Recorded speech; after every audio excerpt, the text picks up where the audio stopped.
I am trying to work out the old peace and war business because ideally, it'd be nice to live in a time of peace, but war is on the horizon and maybe it's going to come a knocking on my doorstep, and then I need to work out if I shall kill or not. Obviously, in Exodus, is it 2013? It says, "Thou shalt not kill," right? Is it 2013? It bloody is! Boom! Studying works. So thou shalt not kill, sure. And yet, these religious texts, they are littered in murder, essentially murder. And also, God-approved murder. That's the thing that sometimes I'm perplexed by, which I think most people are perplexed by, especially atheists.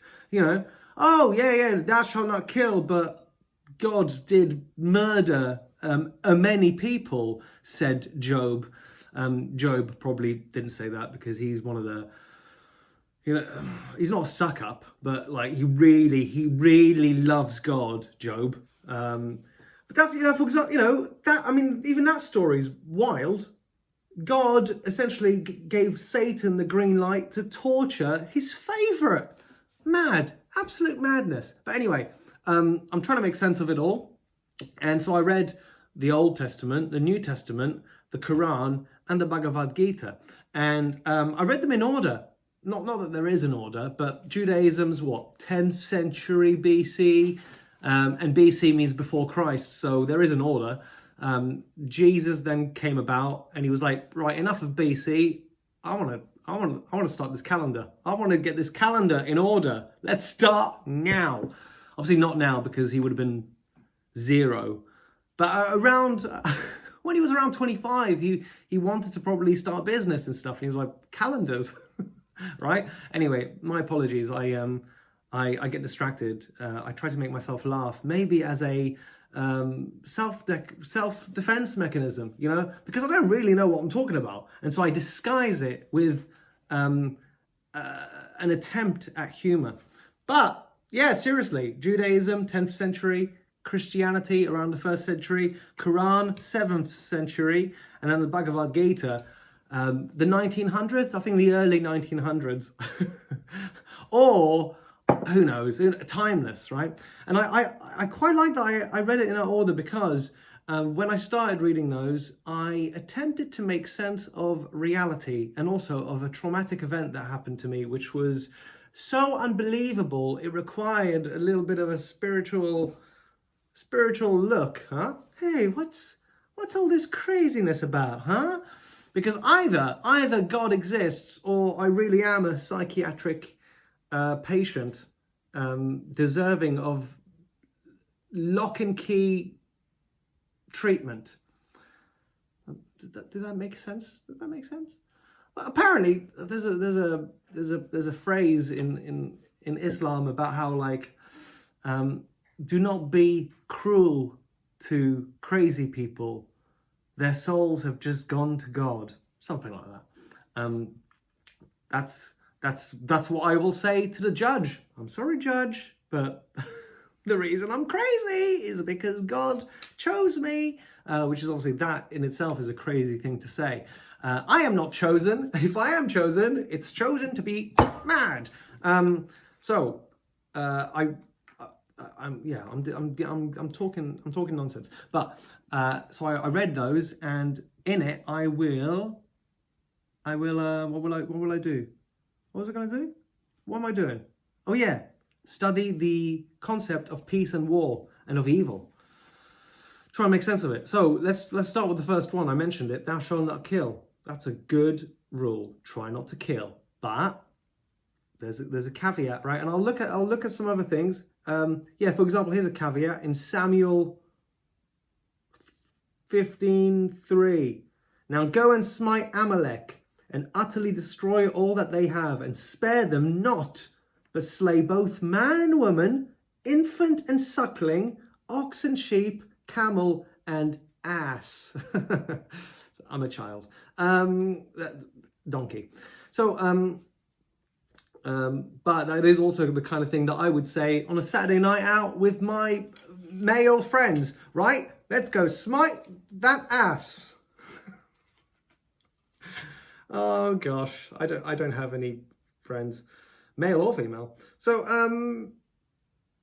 in that version, he's like, oh, thou shalt not kill, and then skip a couple of centuries, and he goes, yes, spare them not, but slay everyone. It's like, all right, mate, chill out. All right, what's in this one? What did I write? Oh, I didn't. Oh, there it is. This is a Job one. Job, chapter 2:6. And the Lord said unto Satan, behold, he is in thine hand. Yeah, that's what I basically said earlier on. He greenlit torture. He basically sent him to Guantanamo Bay. Isaiah 2:4, and he shall judge among the nations, and shall rebuke many people, and they shall beat their swords into plowshares, and their spears into pruning hooks. Nations shall not lift up sword against nation, neither shall they learn war anymore. Oh, that's a nice way to end. And they shall not learn war anymore, except ... to be continued, because war comes along again. What's this bit? The Lord is slow to anger and great in power, and will not at all acquit the wicked. The Lord hath his way in the whirlwind and in the storm, and in the clouds are the dust of his feet. I don't really know what that means. Why did I highlight this one? The Lord is slow to anger and great in power, and will not at all acquit the wicked. Well, I mean, ultimately the question is, why does he allow it or not? It's very confusing.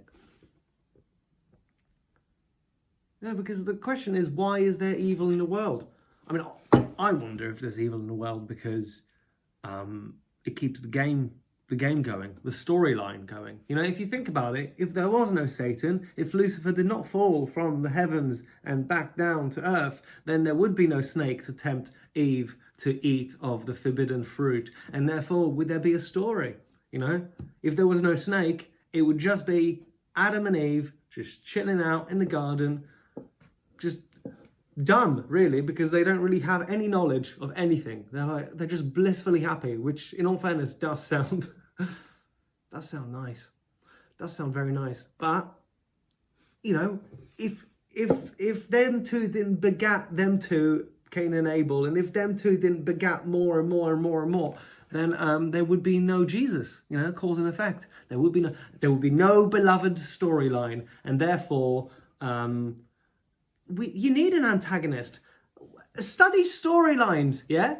You always need some sort of antagonist to, to poke the bear, to give that bear some cocaine and go, get out there, go kill some tourists. So anyway, back to this, right? Thanks if you're watching. Teach me if you're watching and you're going, this guy doesn't know a thing. But no, I'm learning. Yeah, I'm trying to make sense of it. It's very complicated. And I'm only at the Bible. I've got the Quran and the Bhagavad Gita next. I form the light and create darkness. I make peace and create evil. I, the Lord, do all these things. Isaiah 45:7. So basically, God's going, I'm the one that did it. I am all of the usual suspects, and I'm the detectives. That's the usual suspects, where Kevin Spacey plays a character who does not touch anyone, really. I shouldn't have said that. Maybe I'll edit it out, or maybe I keep it in for authenticity's sake. What's the authentic? What are we learning here? Oh God, he's mad and he doesn't say anything. And anyway, you're not that mad. You're able to do stuff. You lit a candle. You cooked yourself a tea. You're not as dumb as you say, mate. Oh, thanks. Okay. What's another one? All right. Bear with me.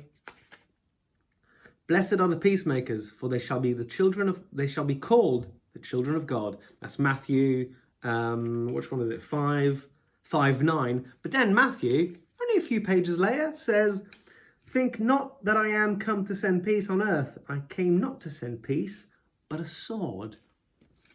So Matthew's banging on about peace, and then secretly he's got a knife.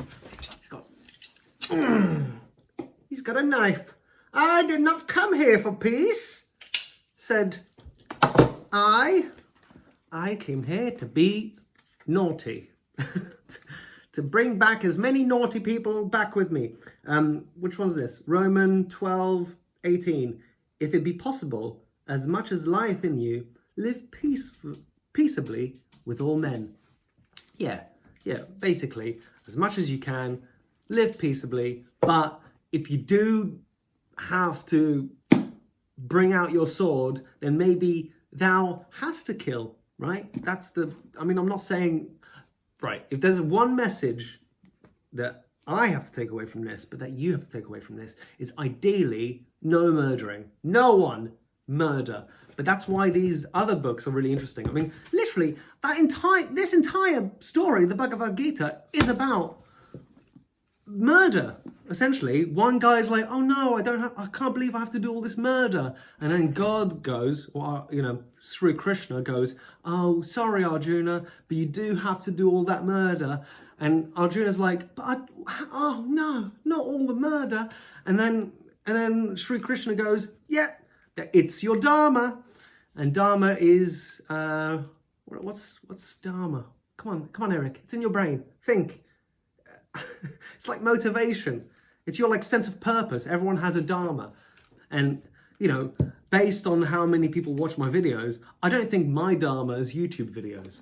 But I find it useful to talk ideas out loud when there's a camera there. Because in a way, the camera is like, my friend? Friend? Huh? What? Was that a knock on the door? Was that a friend? No. Maybe the knock was just in my mind. Okay, so basically all of that to say, complicated. But lots of contradictions, right? Don't murder, but maybe you have to. So then we look at the Quran. And one thing I learned about these books, well, I already knew this, but I think it was made almost more evident, is that if you are to read something with malice, then you'll only pick up on the malice bits. If you're an angry person, you'll only see all the things that prove you right. So for example, if you're super Christian, you're like, I'm so fucking Christian that I don't agree with the Jews or the Muslims, then you'll go, you'll read all the Christian bits and you'll go, oh, brilliant, oh yeah, brilliant. And then you'll read all the other ones and you'll go, rubbish, dumb, stupid. And vice versa. like if you're a Jewish person, you might read the New Testament and you'll go, this is stupid. But I bloody love me, chapter 5 of Genesis. And then same thing with the Muslims, right?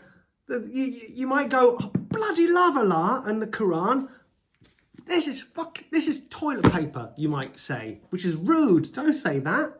My point is, if you are to read the religious texts, I do it with an open heart and an open mind. Be willing to learn, because I think there's some good stuff, man. There's some good stuff in there.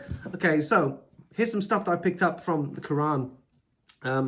If anyone kills a person, unless in retribution for murder or spreading corruption in the land, it is as if he kills all mankind. While if any saves a life, it is as if he saves the lives of all mankind. Obviously, this is a translation from the the Arabic. Doesn't Islam mean one God? I mean, this is where I get really bloody confused, man. There's these different layers of religion and of God knowledge, but it's all one, right? So why is everyone fucking arguing all the time? It's all one. So this is in chapter. No, it's not chapter. They call it surah, right? Surah. Surah. This is the surah, the feast, surah 5, 32. But yeah, so there's different translations. So sometimes there might be a different word that's slightly different, Same thing with the Bhagavad Gita. So yeah, basically, don't murder unless you really have to, because if you do kill someone, it's like you kill all of mankind. So try not to do that. And then Surah 2, which is called the Cow. Interesting name. I don't know why it's called that. What is the chapter? So 190. Fight in God's cause against those who fight you, but do not overstep the limits. God does not love those who overstep the limits. Kill them wherever you encounter them and drive them out from where they drove you out. And so someone might read that and go, you see, it is a violent religion, but you also have to bear in mind context, huh? This was ages ago. There weren't the police around going, oi, oi, pack it in, put that down. But I want to do a murder. No! There are laws in place. You know, that's, if you study the, laws, when did laws start, really really start having a voice? Well, the first four civilizations are what? The Egyptians, the Mesopotamian, the Indic, and then the Yellow River Chinese one, right? So that's the four big ones. But when we think of laws, we always think of the Hellenic. Is that the way you say it? Hellenic. You know, the Greeks, basically, the ancient Greeks. Anyway, that's not important. My point is, back then there was no Wi-Fi. Most people couldn't read and stuff, so you have to orally translate and teach people not to kill.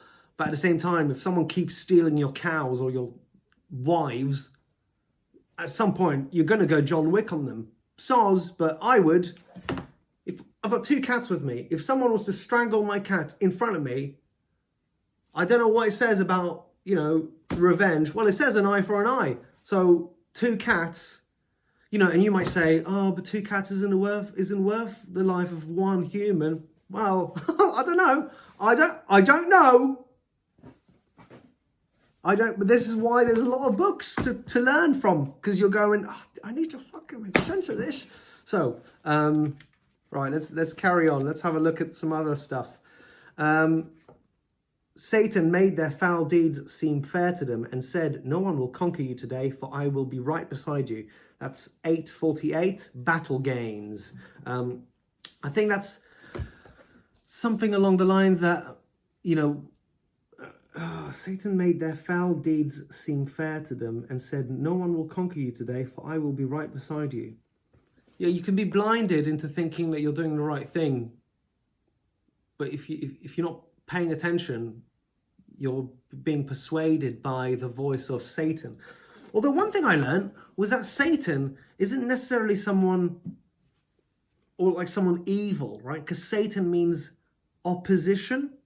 So, for example, you could have 12 people, let's say a jury, and one person on the jury goes, I don't know. I've looked at the evidence and I don't think that person's guilty. And everyone's like, oh, for fuck's sake, I want to go to lunch. And everyone's pissed off except for that one guy that's going, guys, I'm just saying, let's have another look at it. That one person is technically the Satan, right? That's what they, sometimes in the Bible, they don't call him Satan, they call him the Satan, as in that particular role changes depending on who opposes. Anyway. Yeah, complicated, right? Okay, let's have a look at something else. Oh wait, there's another one in Battle Gains that I wanted to have a look at. Oh yeah, here. Same Surah 8:61. But if they incline towards peace, you must also incline towards it and put your trust in God. He is the all-hearing, the all-knowing. So if someone inclines towards peace, you must incline towards it and put your trust in God. Yeah, I suppose the difficult things is if you, for example, watch Spider-Man and Spider-Man's like, oh, this thief just wanted to steal something, in a way, okay, that's a crime, but he inclines towards peace. He doesn't want to kill me. And then 10 minutes later, that thief kills Uncle Ben. you know, I mean, it's hard to know. It's difficult. This is why we have judges and lawyers and all sorts of different layers to know whether someone does a crime or not. Because, mate, when did a catalyst begin? You know, oh, well, he did that because he did that, because he did that, because she did that, because she did that, and because he did that. So, yeah, but he did the stabbing. Yeah, but he only did the stabbing because of that and that and that and that. Yeah, but he still did the stabbing. Yeah, but if you look in the brain, the way neurons fire, sometimes decisions are made before the person that knows they're making the decision actually knows it. Because we're all sort of puppets to the storyline. Okay. Shut up. Right. What's this one? 9:51. Repentance. Repentance, yeah. Say only what God has decreed will happen to us. He is our master. Let the believers put their trust in God. I can't remember why I highlighted that one. Yeah, just, I don't know. But my thought is, again, I might be completely wrong. I mean, if you're watching, we're 20 minutes in, thank you for watching. If you like this sort of madness, my channel's called Surfing Chaos, because I'm trying to get good at a bit of everything, because chaos is unpredictable. Who knows what tomorrow will bring? And so I'm trying to get good at everything. A little bit of chess, a little bit of learning other languages. This, in a way, religion is a language. And since 80 to 85% of people in the world believe in something bigger, then even if you don't believe in a God, it makes sense to at least have the same language so that we can bridge some gaps, yeah? So my thinking is that the Old Testament, or certainly how I interpreted it, was Old Testament is a discovery of God. You know, like at one moment there's a bit where it goes, I am. I think it's in Exodus. I am, as in consciousness. I am. Oh, I think, therefore I am. Oh my God, I am. I am discovering. I am in this universe, but I am also part of this universe. I am this universe. I am partaking in the choreography, in the ballet, in the theater of this universe. So, you know, I'm not God, but I am in God, and I'm with God, and I'm, you know, so I am sort of God, but also not, you know. Does that make sense? Like everything's God. Yeah, isn't it? What did he say? I'll go back to it. I'll find it. I'm not, oh God. Just you wait. Yeah, there we go. I form the light and create darkness. I make peace and create evil. He's everything, right? Okay. So somehow you have to trust him. But isn't that the beauty of storyline? You know, bad people don't know they're doing bad because from their perspective, they're doing good.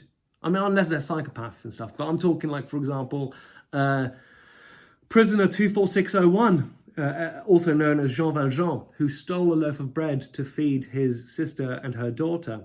And he went to prison for it, and he paid for his crime, and yet fucking Javert was on his tail this whole time. And it's like, bruv, I paid for my crime, yeah? I paid for my... And it's not really a crime. He was just trying to feed his family. So is that really even a crime? But anyway, Javert's on his fucking case the whole time. Javert feels guilty by the end. He's like, stars in your multitude. You know, he's like, oh, bloody hell. Feels bad. He feels bad for chasing Jean Valjean. Anyway, right, Bhagavad Gita. Oh, sorry, I got distracted. So, it's as if the Bible is the discovery of God, and then when you read the Quran, it's for me, it was like, well, you already believe in God, and now it's like a look at, because the context, there was like the battle gains and all the murder that happens in this particular book. For example, there was in Medina, that's it. It was in Medina, right? There was a Medinan battle between Muslims, people that believed in the word of God being sort of funneled through the Prophet Muhammad, right? And so they believed, and they were like, oh yeah, brilliant, we'll believe. And then other people were like, we don't believe in that. And then there was a whole war, and I think that they were outnumbered, the Muslims, but because they were on God's side, they ended up succeeding. And so ultimately it's like, well, what do we do? The complexity of thou shalt not kill, which was agreed upon centuries before. It's like, no, you're not fucking doing it. But at some point you might have to do it, right? And therefore, this is why we come on to this old bean, the Bhagavad Gita. I think one of my favorites, only because it's simpler. Simpler is not the right word. It made more sense to me. I had some questions that I felt this was too complicated or / I'm too dumb to understand. But this was interesting. It's just a conversation. Well, it's actually, there's three characters. There is some, like the king's seer saying to the king, oh my God, I come back with news, because there was a war. There was a war in Kurukshetra. That's where the war happens, right? Basically, Avengers Endgame. So it's Thanos and his crew. And what does Thanos want? He just wants peace, right? From his perspective, he just wants peace, man. He just wants peace. I don't know why I'm talking to the light. I think it's because the light is slightly purple, the color of Thanos. And so maybe there was a little connection here. But no, I don't know why I kissed the light. By the way, I'm not high or on drugs, or I'm actually sober, and I'm actually just having a delicious cup of tea. That's all. This is all just me. You know, sometimes I see myself from an outside perspective, and I go, yeah, I can see why you're single and isolated. But at the same time, you know, friends would get in the way of all this great studying that I did. So, yeah, Avengers Endgame. Thanos wants peace, but from the Avengers' perspective, Thanos is destructive. And so Arjuna is like a great warrior. I don't fully know, like, you know, where he is in the hierarchy of things, but let's say he's a great warrior, maybe even, let's say, a king. He's the best. He's brilliant. And he's on a chariot, and he's like, you know, he's got a bow and arrow, and his chariot, like his Uber driver, basically, his Uber driver is Sri Krishna, and he's an avatar of God, essentially. He's like God made manifest. Like Jesus, I suppose, sort of thing. I think there's different variations, right? Throughout time, things must repeat themselves, and so God probably keeps coming back in different variations. Who sings that? What if God was one of us? You know, just a slob like one. Maybe God is always just around, keeping an eye on things. Anyway, my point is, this explains slightly for me the complexity of thou shalt not kill, but sometimes you have to. And the reason, I'm not out to like find a reason to kill, but I'm, for example, looking at the Russia and Ukraine war, and how there are people there fighting and dying, and both sides are fighting and dying for their own reasons, and from their perspective they might have you know, righteousness and God on their side, and so that's complicated. And then I'm thinking, okay, well, what if war gets closer to the country that I'm in, right? Because at the moment there's like, I don't want to call it buffer zones, but there are other countries in the way. Although you could say that there's cyber warfare and there's economic warfare and all of that stuff. But I'm wondering, okay, what would I do? What would my place, my position be if war came closer? And I always think of that Latin phrase, si vis pacem para bellum. You know, if you want peace, prepare for war. And I think that, for example, religious texts, they're an interesting foundation to prepare oneself for, well, the unpredictable. And the terrifying. And so in the Bhagavad Gita, Arjuna and Sri Krishna are having a conversation. He's about to go into battle, and essentially he's like depressed. He's like, I can't believe I have to murder my kin, right? Because, you know, one side and another, oh, we're different tribes, but ultimately, you're not different tribes, you're one and the same. You know, like on a chessboard, you've got the black and white pieces, but without one or the other, there would be no game. So you are all ultimately 16 players on a 64 square board. So, I find anyway, well, my point is, you should read this. I mean, you should read all of it, but this is, I found it really beautiful, and it's short. And if one is perplexed by their own inner yin and yang, as in a way we all are, we all have our light and our shadow, right? We all have our night and our day. And sometimes it's easier, some days are easier than others, right? But you somehow have to accept both. You know, you're both Mr. Jekyll and Mr. Hyde. Anyway, I'm going to read some stuff that I found interesting. Those who are unaffected by these changes, who are the same in pleasure and pain, are truly wise and fit for immortality. That's in chapter 2. Chapter 2, 15. I think chapter 2 is called Self-Realization. But again, it's different translations, right? So this one's introduced and translated by Eknath Iswaran. And you might find different wording. But yeah, those who are unaffected by these changes, who are the same in pleasure and pain, are truly wise and fit for immortality. And I think that's really useful. As in, pain and pleasure, you know, if you allow those forces to really take a hold of you, you can really swing, and it can really affect your day. But if you could somehow just breathe and accept the pain, suddenly the pain almost flourishes away. But it kind of then means that you maybe don't get the same peaks with pleasure. Who knows? But I found that interesting. Those who are unaffected by these changes, who are the same in pleasure and pain, are truly wise and fit for immortality. As in, if you can accept life and you can accept death. If you can accept that maybe evil has a part to play in our storyline and that it exists. The reason, actually, one of the reasons why I'm so interested in the concept of evil, and I know that there's books out there that I should maybe read. I think there's one called Beyond Good and Evil. That's Nietzsche, right? I haven't read any of his works yet. I'd be interested to see what he's got to say. But an evil thing happened in my family before I even was born.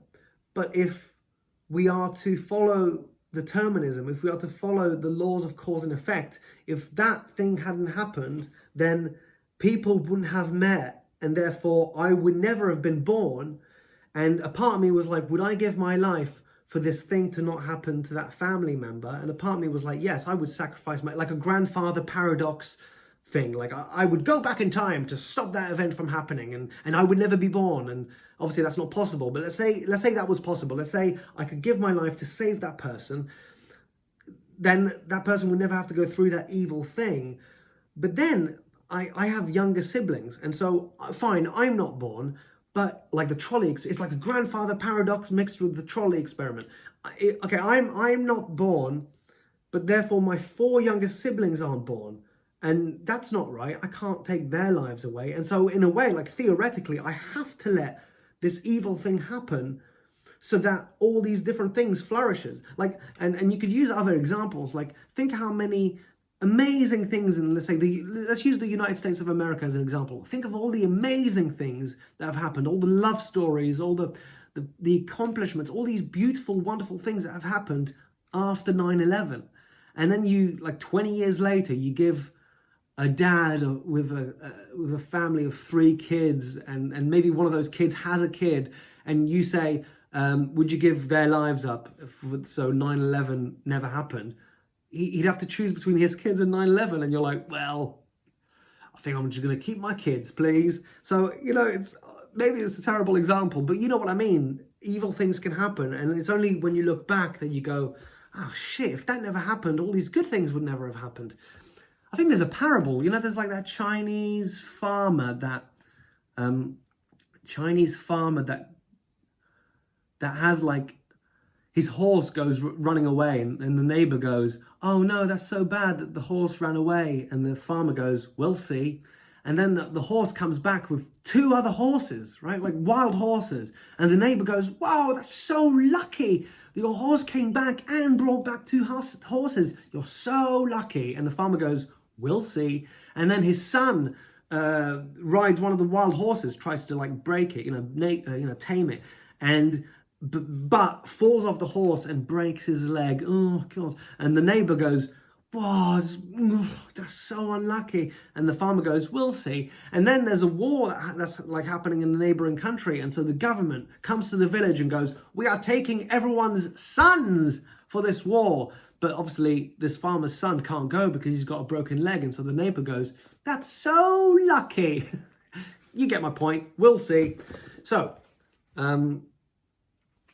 I'm almost finished, and then but thank you for humoring me as I attempt to work this out. So same chapter 2. I think most of these that I found which sort of resonated with me are in chapter 2, self-realization. So, you were never born, you will never die.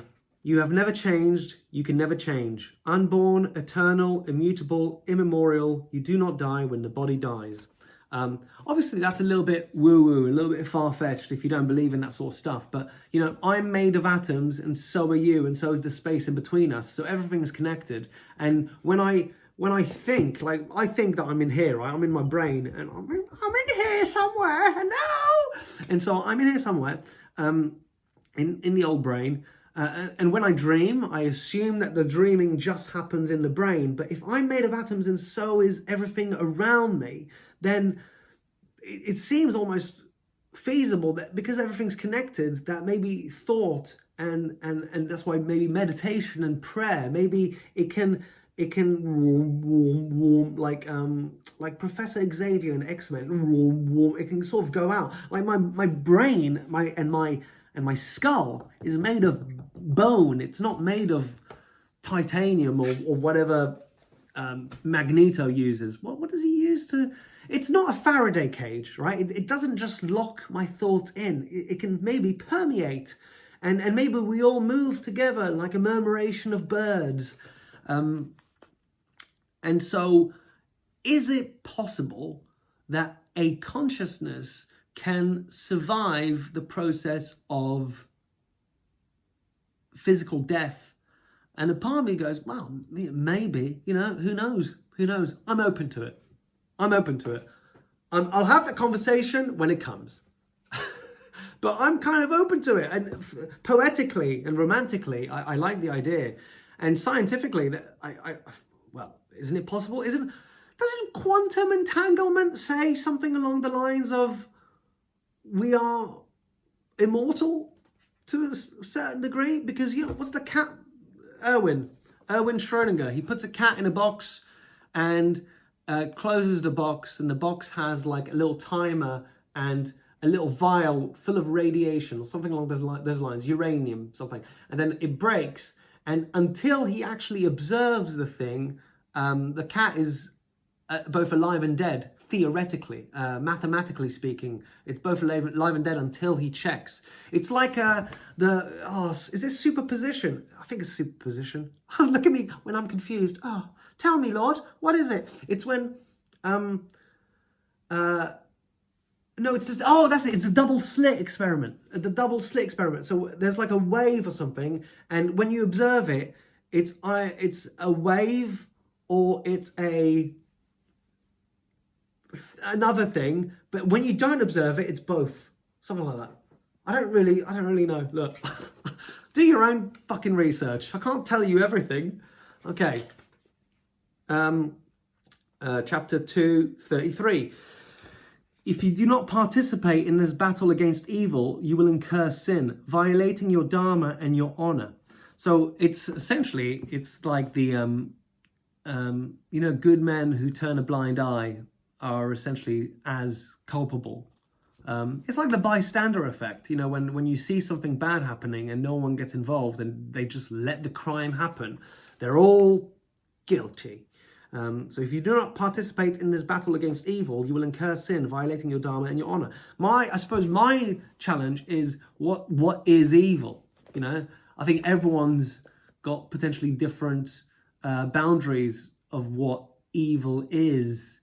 That's from, let's say, the perspective of American soldiers torturing foreigners for information about terrorists. They might say, well, that was a necessary evil to save my people. But then from the other perspective, these aliens sort of kidnapped brothers and sisters from their land and tortured them for information that you can't even trust under duress. So, it's all in perspective. It's very confusing. Very confusing. Where am I? Death means the attainment of heaven. Victory means the enjoyment of the earth. Therefore, rise up, Arjuna, resolved to fight. Basically, it's cheer up, mate. Cheer up, mate. Stop being depressed and do your fucking job. Chapter 2, 71. They are forever free who renounce all selfish desires and break away from the ego cage of I, me, and mine, to be united with the Lord. This is the supreme state. Attain to this and pass from death to immortality. Yeah, I'm an I. Of course I'm an I. I'm me. Am I? Yeah, I believe so. Who knows? I am a me, walking around in society going, hello, I'm me. Can I have some money, please? For example, that would be a thing that I would say to society. Hey, society, hi, I'm me. Can I have money to just play the violin and do the things that I want to do? Yes, society says. Thank you. Okay. But what was I banging on about? Sometimes I get distracted in absolute nonsense. They are forever free who renounce all selfish desires and break away from the ego cage of I, me, and mine. Oh, that's kind of what I was saying, as in like there's an I in here. I'm an identity. Beep bop boop. My name is Eric. I have a YouTube channel. I like to play chess and the violin. Beep bop boop beep bop. But I'm also like participant in this great storyline that's happening on a planet of 7 billion people. And so maybe I can't see the bigger picture. I can't see all these different players that are about to coalesce into an amazing storyline. And so, like, for example, the word for host and the word for guest have the same root etymologically. And the reason I bring this up is because I found that very interesting, as in, like, there is no difference. And by that, from one perspective to another, you might think there is a difference. The host owns the house and, owns the land. And in the house, there is the food. And so potentially you could say the host is maybe, who knows, maybe, let's say, more successful. And the guest is, I can relate to, living out of a bag and constantly in different situations and stuff. But what I find fascinating, certainly using my life as an example, is I've been living out of a bag so many years, and I would, if you like, enter other people's atmospheres, enter other people's lives, and become a catalyst, a little moment of chaos potentially in their comfort, in their order, and not malicious chaos. What I mean is I would be a different element in their ordinary, and they would provide me with comfort, but essentially we would be a sort of symbiotic relationship. And who knows what I taught them, and they would teach me certain things, or if they didn't teach me something, they would bring me a little moment of oasis. There was no difference between guest and host. We are all just an orchestra, entities fluxing from one to another, and so in a way, it's find out who you are, find out what your dharma is. And in a way, the journey of life is trying to figure out what cards we've been dealt, and then once we work out what cards we've been dealt, we can play it. Okay, two paths. Chapter 16, 16:7. The demonic do things they should avoid, and avoid the things they should do. They have no sense of uprightness, purity, or truth. I suppose that's a good place to end on thou shalt not kill, because ultimately, you know that you shouldn't do something bad. Of course, there are like grey areas with some things, you know, like I said with the Jean Valjean story. You know, he committed he stole. Thou shalt not steal is another one. He stole a loaf of bread, but he did it to feed his family. And so, do you know what I mean? It's like Robin Hood. Robin Hood was a naughty person who kept stealing, but he supposedly gave all that money to the poor. And so, you know, was he bad? Was he good? Anyway, my point is, you know, when you do something bad, and ultimately, like having these rules in place, like thou shalt not kill. There's that great movie. I really liked it. I think it was called Hacksaw Ridge, and it's with Andrew Garfield, and he plays a character that is so honorable and so like, I know I believe in this, and so I shall not kill, and he's sent to war, but his superiors keep going, bruv, you need to grab a gun, and he's like, I will not grab a gun, I will not pull the trigger, I will not kill. And so the story, this beautiful story, is about how this guy was sent to the front line and was still an incredibly valuable member of the troop, despite choosing not to kill. But of course, he was also able to do that because around him, people were protecting him from getting killed because they were doing some killing. So, very confusing, very, very confusing. But still, so yeah, let's read that again. The demonic do things they should avoid, and avoid the things they should do. They have no sense of uprightness, purity, or truth. And so, ultimately, whether you believe in God or not, you know when you're doing something wrong, so stop it.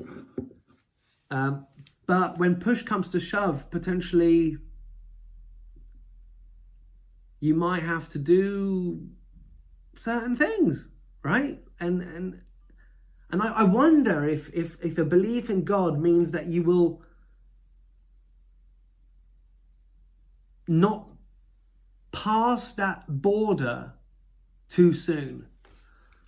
So let's say, you know, that there's that thing that I'll bastardize it, and I don't even know who actually said it. I think it's maybe Lenin, not John from the Beatles. I mean the Soviet guy. Society is 3 meals away from chaos. Something along those lines. As in, like, you know, a well-fed person isn't going to go to war, but then when they get hungry, they get hangry, and who knows what can happen. And then, you know, you steal a loaf of bread to feed your sister and her daughter, and then you get a great musical out of it. But that's the best case scenario, that you do a crime and then there's a great musical. Chicago's about that, you know. He had it coming, you know, he went for the gun, something like that. Anyway, he grabbed the gun, someone got killed, but it wasn't Mr. Cellophane because nobody sees him. Relatable. So, in recap, there's a great recap. It's in a Shakespeare. It's in a Shakespeare play. I can't remember who says it. Love all, trust a few, do harm to none. I really like that. Love all. Obviously, there's different layers of love, right? But love all. Like, as if everyone you meet is essentially you, but just born in a different space and time, and therefore has become a different iteration of the self. Love all, trust few, do harm to none. That's nice. Thank you for watching. If you got this far, I did this for myself. I really wanted to sort of talk aloud to discover these things, and it made sense to maybe share it. Well, not maybe, to share it, because I want to learn. I want other people's opinions. I want to know maybe what other people have discovered on the subject, and maybe it's helped you. And I hope you have a lovely day. I hope you have a lovely life. And if you liked it, give me a like, give me a subscribe, and yeah, give me a comment. Let me know what you thought about this video. All right, cheers, love you, bye.